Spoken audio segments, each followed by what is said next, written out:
There's no mechanism inside. No.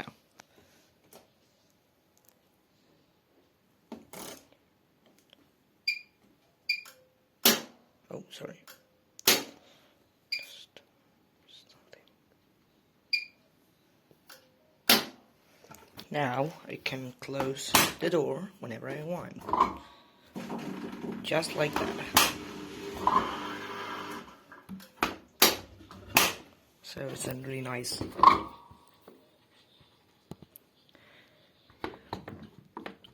think this is what Dimo Petko does. He's Siemens. He did the exact same modification as me. That's what it looked like he did.